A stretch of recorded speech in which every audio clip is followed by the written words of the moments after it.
Even if it's only tangentially at Bowser. Oh, wait a minute. Should have eaten one of those and cheesed it up.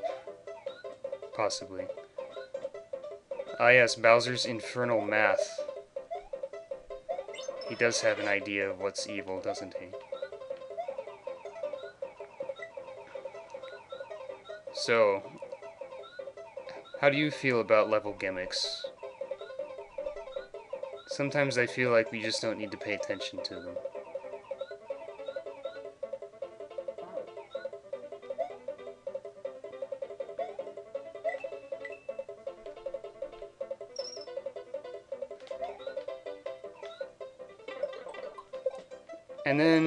And then things go kind of wrong. Oh hey, it's one of these.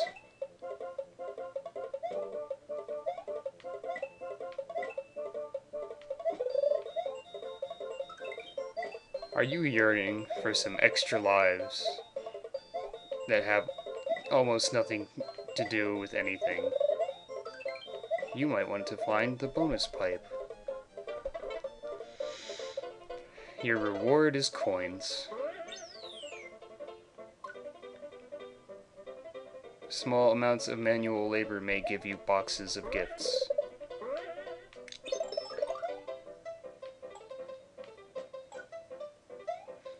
I'm getting this confused with the Super Mario Bros. X Engine's controls, where you have to hold A to run and press B to jump instead of the opposite, which is how I have this configured.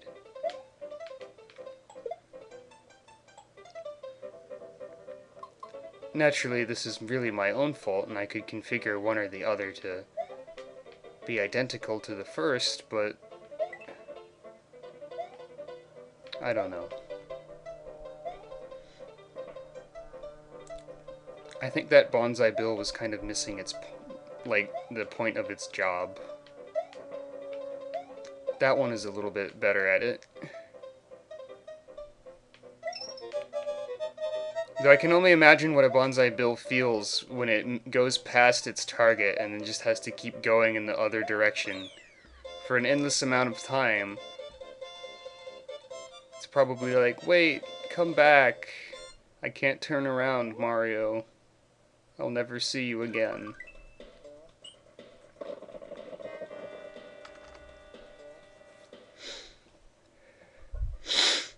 And also my nose. So this is Valley of Bowser 4, apparently.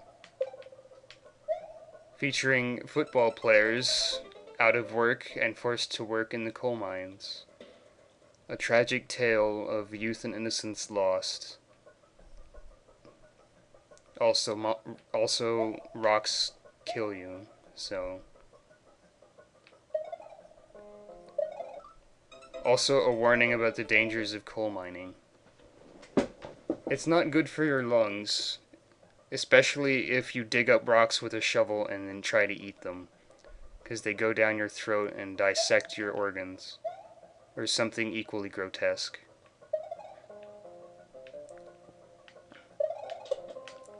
I don't know why I said any of that. That guy's positioned in an annoying way, which is probably exactly the intent.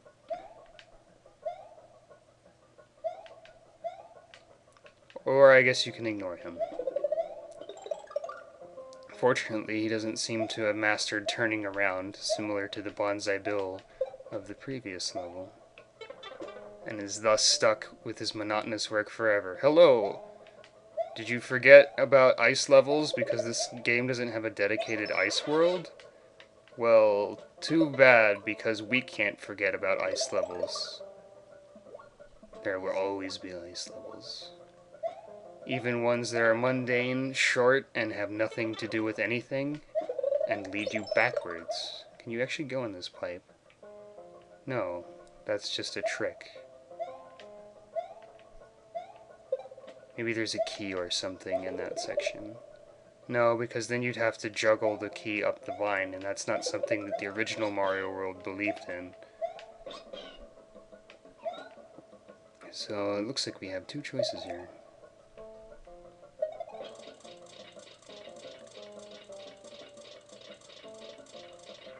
But it was also a trick. Those platforms don't come back? How unfortunate.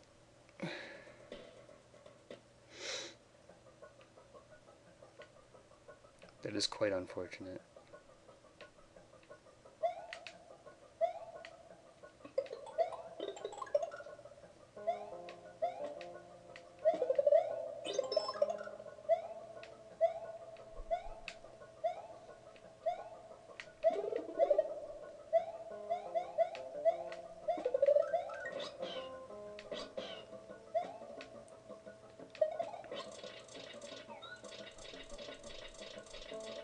It's possible that when I speak less, I play better video game.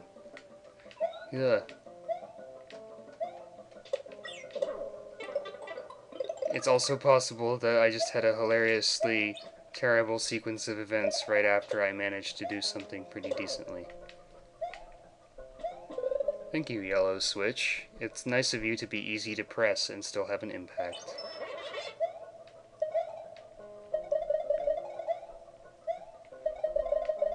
Now, this is obviously the only way to actually travel in a Mario game.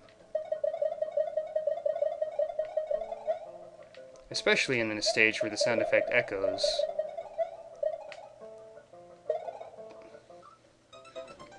I will accept the consequences for my hubris.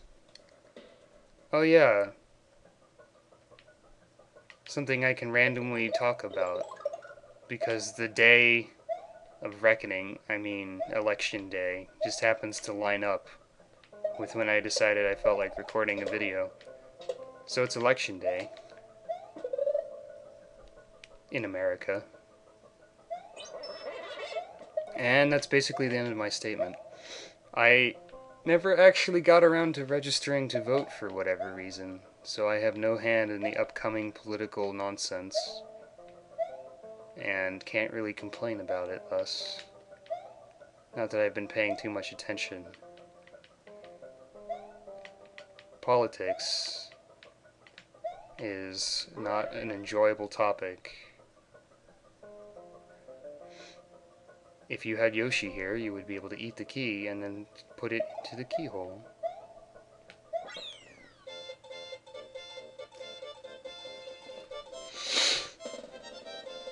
I would also not suggest voting for Yoshi while we're on the subject.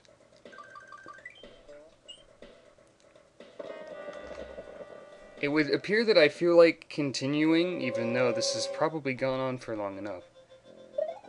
So hello, Larry Castleman. I see you treat us to another block snake. I did not recall. I really should have remembered this, considering that there are 2 block snakes in the, well, base ROM, meaning that you can use 2 different block snake patterns in Lunar Magic. Speaking of Lunar Magic, it's kind of interesting the differences that it has with Super Mario Bros. X. I think Super Mario Bros. X is overall a little more powerful and suited to my needs. But anytime I say anything about a game creation engine, you should remember that that definitely doesn't mean that I'll actually finish any ideas I have related to it. Which I have only done maybe once. No, I have quote-unquote finished 1 RPG and 1 Super Mario World hack. Each of which are horrible, and I really do not like them at all. But perhaps there is hope. I can at least throw a level at Raukau's ASMTX project. I did throw one at A2MT, which is still not done. So anyone who plays the Raukau games and is used to the people on the forums is going to be like, who is this Kupo-san 3 guy? I mean, he never posts anything, so... That's my problem with forums, is that I never feel like there's any reason to post anything. Because I don't have anything I can really contribute in that format. Like, if it was a more open discussion, I'd be tempted to throw in something a little bit silly and short, but if it's a forum post, it feels like it has to be more formal or elaborate, or it has to have more of a point than, say, a chat room or... Oh dear. Larry waits for no man.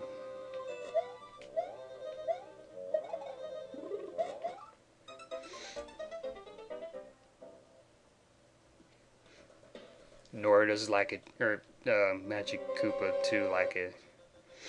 You know what I mean. Possibly. So it appears that we have to do this block snake again. As you can plainly see, especially helped by me describing what's happening on screen, which is an integral part of the Let's Playing experience. The commentator of a Let's Play must be either very informative about the game and tell you everything that's going on, mostly behind the scenes stuff or like extra information, rather than actually detailing exactly what is happening. Or they must be somehow objectively funny to the snobbish elite of the Let's Play community. Or something like that. Currently, I am probably neither of those, providing either a unique perspective on the idea of a Let's Play, or just being a complete failure. This is a positive and encouraging line of thought. Like this block snake is positive and encouraging, and moving forward. Steadily. And into giant balls of death. Which I forgot how to avoid, apparently. This went much better the first time. I would load state, but I've already forgotten where the last state that I saved was, making that probably a more risky endeavor than continuing this. With potential joke value, of course.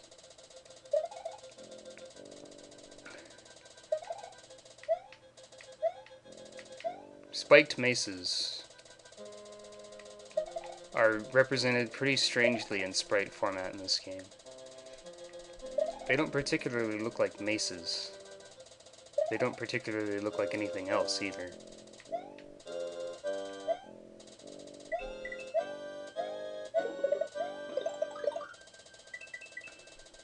They're also one of the things that is noticeably absent from the Super Mario Bros. X engine, which is missing some enemies and features. But none of the ones that are, like, deathly important. I'm not exactly sure which those would be. Probably just standard enemy fare like Koopas and Goombas and whatnot, of which it has plenty. This block snake seems less treacherous than the previous one. I don't think it tries to fake you out as much. Let's go ahead and actually place a save state here. And then we can attempt to deal with Magic Koopa's shenanigans. Excuse me, sir. Well, I guess that's one way to do it.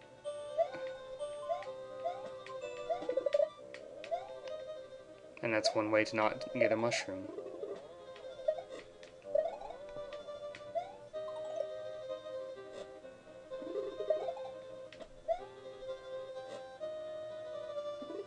Excuse me, sir. Would you mind assisting me?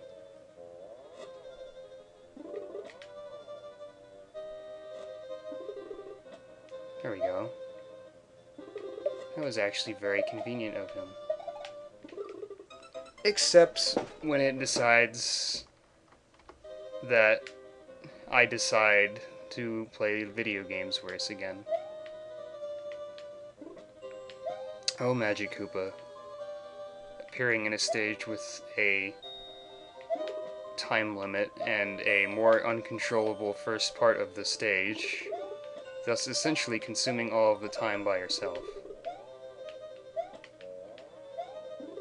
Assuming, of course, that you're not being cooperative, because usually Magic Koopa is not a very cooperative individual or group of individuals.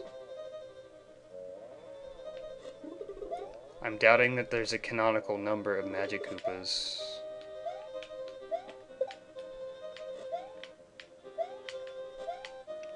I'm also doubting that such a thing would matter. I don't know why I tried to jump there exactly. Oh no! The time limit. It's happening.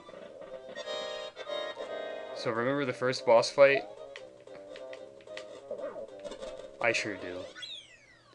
Wasn't that a fine time?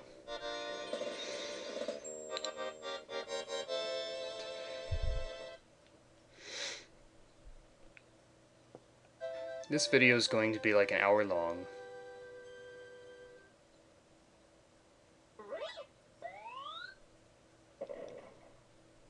That was probably the most simple one. Well, maybe not. All that's left is Bowser's castle where Princess Toadstool, Peach, is being held. Can Mario rescue her and restore peace to Dinosaur Land?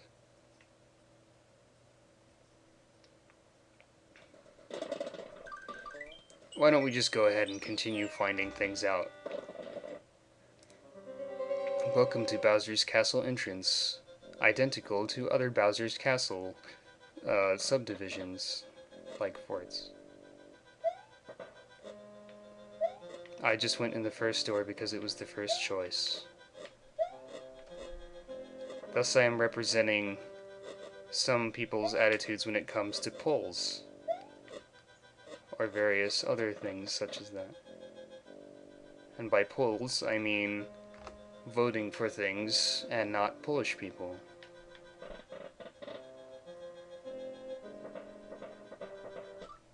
That was a good idea. I'm not sure which doors are what. Water level? No. Okay. Let's see what else there is.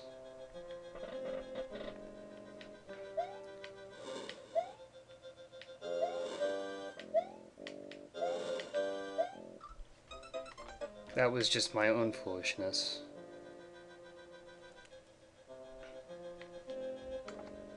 Remember back in the days when I abused save states constantly? I'm probably doing that again right now.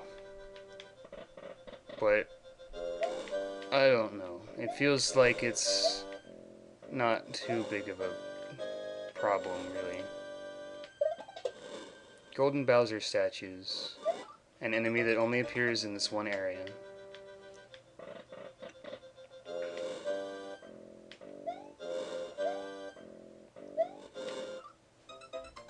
Save states. A ROM function that appears in multiple areas throughout every video game.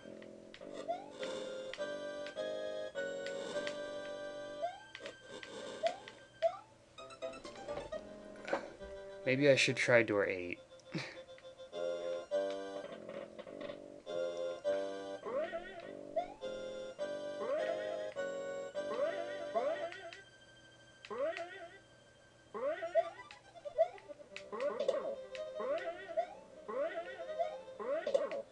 Well, I guess the locker room is a pretty easy thing to get through. Bowser's football team is not usually very successful in the national leagues. The disco light, a thing that only appears in one area of Bowser's castle. The ninja, a thing that only appears in one area of Bowser's castle. The Mecha Koopa, a thing that only appears in one area of Bowser's castle. Okay, I'm not sure if that one's true. It probably only appears in multiple areas of Bowser's castle. Especially the boss fight that's about to happen. Bowser's castle doesn't even get his own theme or anything. Well, I mean, the boss fight does. Oh no! Bowser ate the user interface with his car. So this is the Bowser fight, as you can probably tell. Mostly infamous for its presence in multiple ROM hacks that do not make use of custom boss fights. and it being the same every time, and not particularly difficult, though that won't stop me from dying. I was going to say that won't stop me from dying before I actually died, but then it conveniently provided an example. Bowser also seems to have a issue where his face is a little bit green here. Actually, a lot of him is a bit green compared to, say, usual.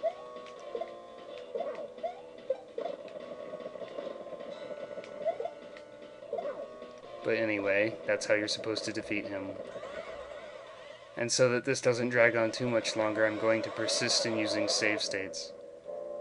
Bowser is using Mode 7 powers to attempt to dissuade me.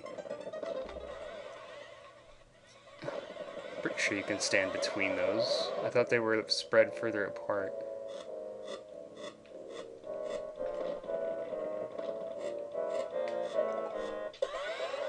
You can at least jump on them. Princess Peach is huge for some reason. Now Bowser's switched up his tactic. He's going to float back and forth above me.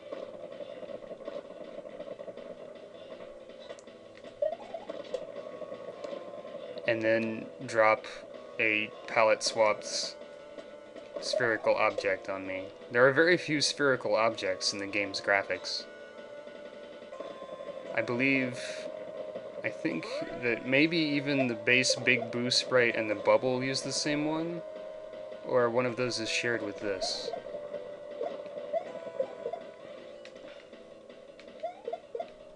It's one of those two things.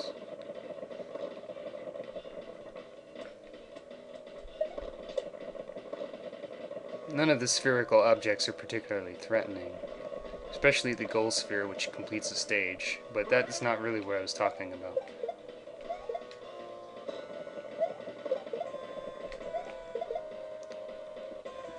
This drags on more than anything if you fail to actually hit Bowser naturally. I played around with this Bowser sprite when I was still hacking Mario World. I think I tried turning everything upside down to see what would happen, like all the individual graphics pieces. And it became a hideous mess of some kind. Somewhere around that point, I decided that it might as well be a hideous mess. And I faked graphical corruption with all of his pieces until I managed to make him look like Missing No. So Missing No would have been the final boss of Super Shigario World 2, the Unfound Universe, or whatever I was calling it at that point. Now Bowser's clown car is angry.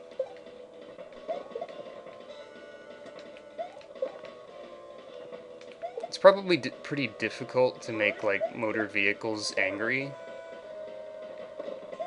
But I guess if you're being driven by Bowser, it's a little bit easier. Because I don't think he has a license to operate heavy machinery. Which is really the reason that we're taking him down, because Princess should really have thought of a little bit more before, like, she's been kidnapped by Bowser so many times that probably should have some national security or something, you would think, but